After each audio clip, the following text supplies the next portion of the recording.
네, 안녕하십니까. 메가존의 이주환입니다.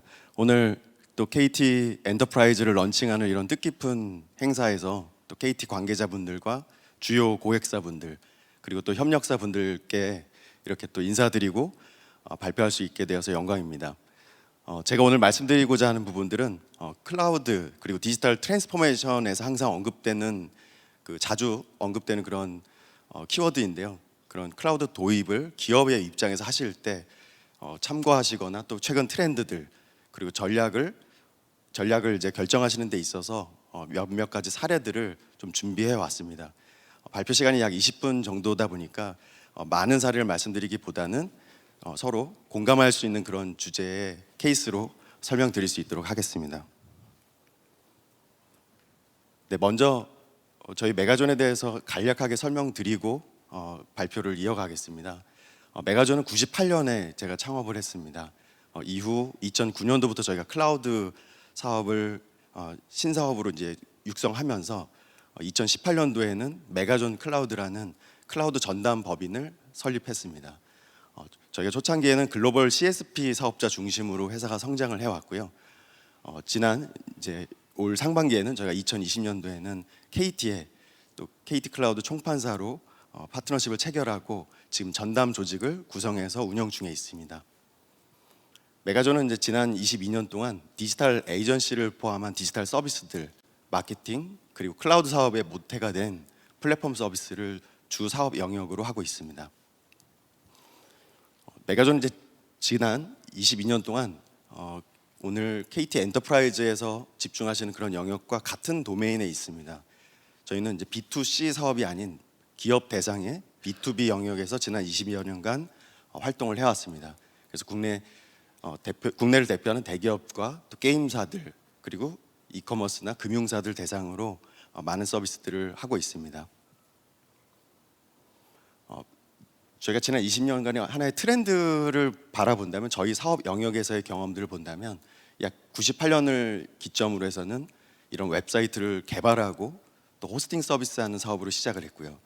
이후 아이폰을 필두로 한 스마트폰 시대가 되면서 이제 모바일 영역으로 모바일 에이전시 형태로 성장 발전했던 것 같습니다. 바로 이어서 또 최근에 이제 이런 클라우드의 어떤 트렌드와 변화에 힘입어서 클라우드 영역에서의 에이전시 역할을 담당하고 있습니다. 이런 시장과 기술의 변화의 흐름에 맞춰서 지난 20여 년간 B2B 서비스를 해오고 있습니다. 이미 이 자리에 계신 많은 분들께서 이미 잘 아시는 내용이라 생각합니다. 그래도 클라우드의 개념을 다시 주요 키워드를 정리해 봤습니다. 클라우드가 그렇다면 기존의 IT 서비스 그리고 온프렘 서비스와 무엇이 다르냐라고 해본다면 크게 5가지를 꼽을 수 있을 것 같습니다. 기존 20여 년간 저희가 해왔던 사업에서처럼 데이터 센터 기반에서 물리적 자원들을 소유해서 운영을 해왔다면 클라우드에서 가장 큰 차이점은 이제 소유가 아니라 공유 형태로 사용한다라는 지점인 것 같습니다.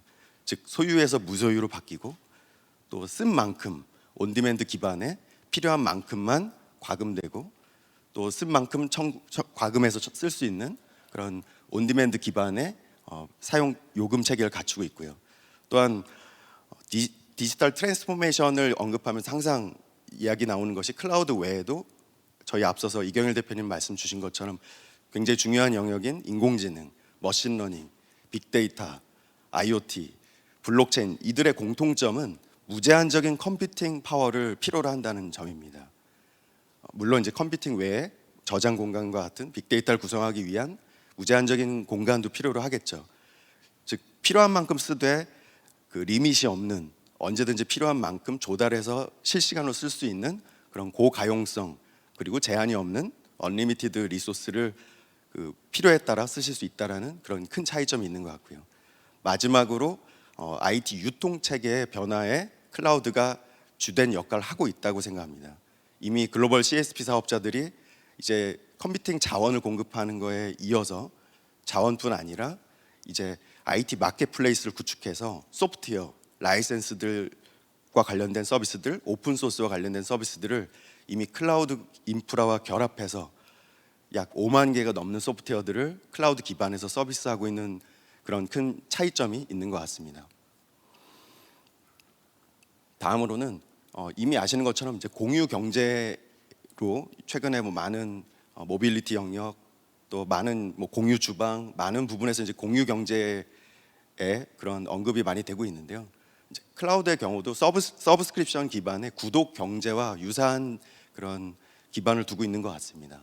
또한 이제 클라우드 산업은 특히 단일 소프트웨어, 단일 인프라 외에 이런 에코시스템에 기반했을 때 그 클라우드의 강점이 더욱 강화되는 것 같습니다. 그래서 이런 공유 경제 그리고 서브스크립션 방식의 소프트웨어와 관련 서비스들을 쓸 수 있는 구독 경제 곁들여서 IT 마켓플레이스와 같은 이런 에코시스템이 가속화되면서 클라우드는 빠르게 성장하고 있는 것 같습니다. 개념적으로 저희가 조금 비교 장표를 좀 만들어 봤습니다. 그럼 소유 경제에서 공유 경제로 바뀐 많은 것들이 있을 텐데요. 클라우드도 사실 퍼블릭 클라우드로 많이 대변되고 있지만 사실 퍼블릭만 언급되고 있는 것은 아니지 않습니까? 이미 아시겠지만 퍼블릭 클라우드 외에도 프라이빗 클라우드 또 이 두 가지를 혼용해서 쓰는 하이브리드 클라우드 또 다양한 퍼블릭 클라우드를 혼용해서 쓰시는 멀티 클라우드 이런 다양한 형태들이 있으신데 수영장으로 비교한 장표입니다.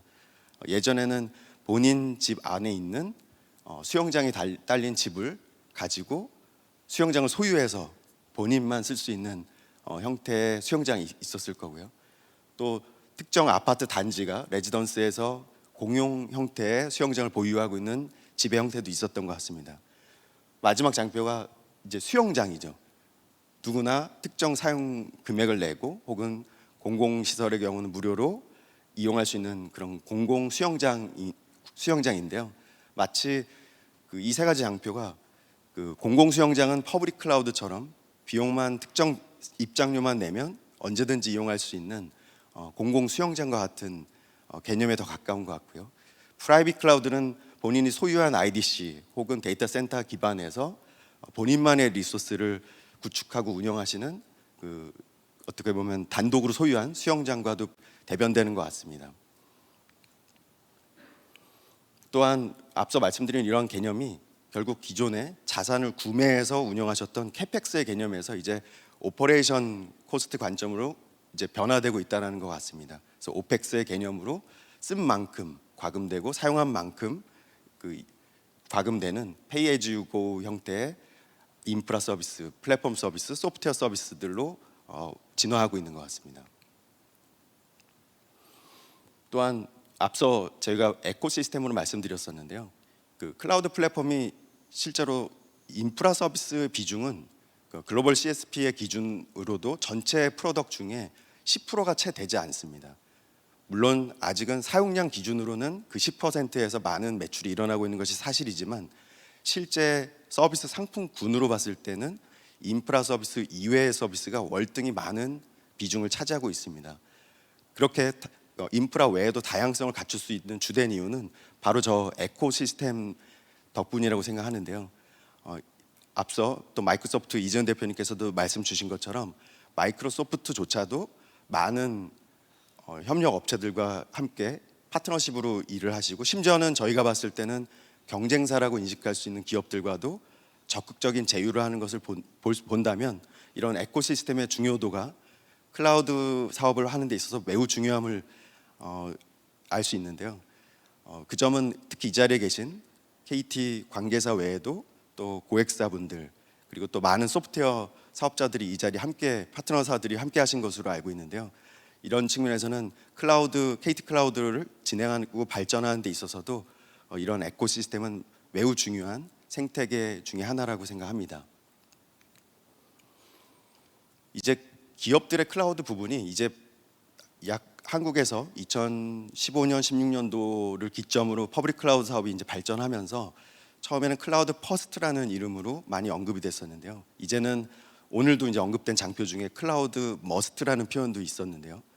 이제는 클라우드 나우라고 해서 이제는 더 이상 고민할 단계가 아니라 지금 바로 시작해야 될 때라는 의미를 담아서 클라우드 나우라는 이름의 표현들이 또 언급되고 있는 것 같습니다. 앞서 말씀드린 것처럼 이제 퍼블릭 클라우드를 단일화해서 쓰시던 단계에서 이제 프라이빗과 결합하시는 하이브리드 그리고 각 클라우드의 강점을 이용해서 강점을 결합해서 이용하시는 멀티 클라우드 형태로 이미 다변화되고 있는 것 같고요. 또한 인프라 측면에서의 변화뿐 아니라 이제 클라우드 네이티브 개념으로 이제 한 단계 더 성숙하고 있는 것 같습니다. 클라우드 네이티브라는 부분은 이미 아시는 것처럼 단순히 인프라나 하드웨어뿐만이 아니라 소프트웨어 영역에서도 이제 많은 변화들이 있는 것 같습니다. 마이크로 서비스 아키텍처로 대변되는 이런 클라우드 네이티브 환경이 클라우드로의 가속화를 더 앞당기고 있고, 또한 클라우드의 강점을 가장 잘 활용할 수 있는 이런 어플리케이션 체계가 받쳐줄 때 클라우드의 진짜 역량이 발현된다고 생각합니다. 그런 시기가 이제 다가오고 있는 것 같습니다. 또 저희 메가존의 경우도 클라우드 네이티브 케이스들이 작년도부터 시작해서 국내 대형 엔터프라이즈에서 많은 실질 사례들을 저희도 프로젝트를 하고 있는데요. 그런 케이스들을 보면 이제 클라우드의 가속화가 더욱 앞당겨지고 있는 것을 느낄 수 있었습니다. 또한 이제 다음 장표에서도 언급이 되어 있습니다만 이제 아웃소싱뿐 아니라 인소싱이 결합되고 있는 것 같고요. 또한 아까 에코시스템으로 대변되는 이런 오픈 이노베이션이 이런 클라우드로의 산업 생태계를 더욱 가속화시키고 있는 것 같습니다. 앞서 저희가 이제 클라우드 나우라고 표현드렸는데요. 불과 몇 해 전만 해도 클라우드를 우선적으로 고려한다는 의미의 클라우드 퍼스트라는 용어를 썼는데 이제 수년이 지나면서 이제 클라우드 나우라는 표현으로 기업의 클라우드 전략이 많이 클라우드로 더 무게 중심을 싣고 있는 것을 느낄 수 있었고요. 국내 대표 대기업사들도 이미 언론에 발표된 것처럼 이런 클라우드로의 전환 가속화가 그룹 차원의 전략을 갖고 실시되고 있는 것 같습니다.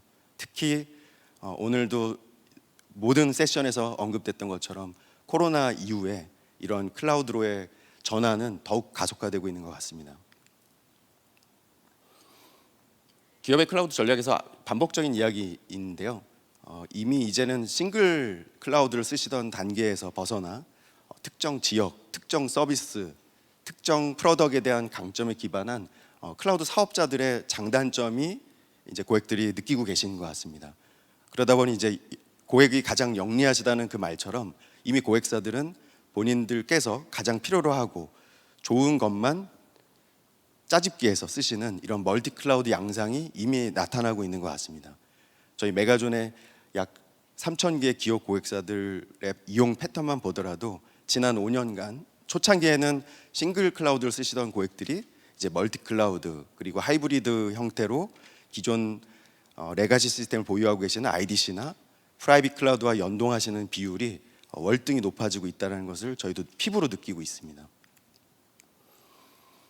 저희가 앞 장표에서 클라우드 네이티브라는 말씀도 드렸는데요. 이제 클라우드 인프라를 더 가속화하고 전환된 마이그레이션된 클라우드 인프라를 가장 잘 활용하실 수 있는 비용 절감을 포함해서 또 무장애 인프라를 구축하시는 데 있어서 필수적이고 또한 클라우드의 강점이 극적으로 발현되는 그 지점이 바로 클라우드 네이티브 환경인 것 같습니다. 이런 CI/CD나 데브옵스, 또 컨테이너 같은 이런 제반 기술과 문화의 변화에 힘입어서 클라우드 네이티브는 이제 클라우드 마이그레이션을 고민하시는 많은 기업 고객들의 필수 선택지로 가고 있는 것 같습니다. 마지막으로 이제 인소싱, 아웃소싱의 개념도 아까 말씀드렸는데요. 기존에는 특정 어떤 영역, 그런 레가시 영역이나 외부 서비스 영역들을 나누셔서 그 자체 인력으로 구축하시거나 자체 채용을 해서 운영을 하시거나 또는 이런 대형 IT 서비스 기업들에게 위탁 운영하시는 아웃소싱 형태를 워크로드 단위로 이제 구분해서 운영을 하셨던 것 같습니다. 그걸 저희가 좀 아까 수영장으로 비유한 것처럼 그 3D 프린터로 비유한 장표입니다. 이제 클라우드라는 걸 저희가 계속 전략 내에서 여러 키워드들을 말씀드렸는데 3D 프린터처럼 결국 그 저희가 만나는 기업 고객들이 그 3D 프린터가 클라우드라고 비교해 본다면 클라우드 자체가 목적이거나 자체가 어떤 가치를 창출하는 수단이 아니라고 저희는 생각합니다. 마치 3D 프린터처럼요. 어떤 고객이 3D 프린터를 구매하신다는 것은 저 3D 프린터를 통해서 뭔가를 목업을 만드시거나 특정 본인이 설계하신 뭔가를 프로덕트를 시연하시기 위해서 저 프린터를 필요로 하시지 저 프린터 자체를 만들거나 저 기술 자체가 목적이 아니신 것처럼 이제 클라우드는 그것이 프라이빗이든 퍼블릭이든 하이브리드든 이런 많은 클라우드 기술 자체가 많은 국내 이런 기업 고객군들이 독자적으로 그 기술을 확보하시거나 또 독자적으로 운영하셔야 되는 필요성이 이제 점점 더 3D 프린터처럼 낮아지고 있다고 생각합니다. 이미 KT 클라우드나 이런 많은 클라우드 서비스 프로바이더들로부터 있는 클라우드 서비스를 잘 활용하시고 운영하시고 최적화하시는 것이 지금 기업에서 클라우드를 도입하시는 전략의 같은 패턴으로 고민을 하시는 게 맞는 것 같습니다. 그래서 결국 클라우드를 어떻게 활용할 것이냐이고 그걸 활용하기 위해서 내부 역량과 외부 역량을 잘 결합해서 오픈 이노베이션 형태로 구축하고 운영하는 그런 것이 이제 가장 이상적인 형태로 지금 기업들의 클라우드 전략이 만들어지고 있는 것 같습니다. 네, 마지막으로 KT 클라우드의 이제 총판사로 활동하고 있는 저희 메가존 클라우드도 앞서 반복적으로 말씀드린 내용들처럼 이 자리에 계시는 많은 또 고객들, 또 많은 소프트웨어 기업들, 파트너사 분들과 오픈 이노베이션에 기반한 협력을 통해서만 이런 국내에 있는 많은 기업 고객들의 니즈와 또 수요에 부응할 수 있다라고 생각합니다. 그래서 KT 또 이런 B2B 기반의 서비스를 오늘 런칭하시는 KT 엔터프라이즈와 또 메가존 클라우드 그리고 이 자리에 계시는 많은 또 소프트웨어 기업군들과 연합해서 또 파트너십을 통해서 앞으로 열리는 이런 클라우드 시장의 기회들을 함께 누리고 또 성장하는 그러한 기회가 될 수 있도록 저 역시도 노력하겠습니다. 네, 경청해 주셔서 감사합니다.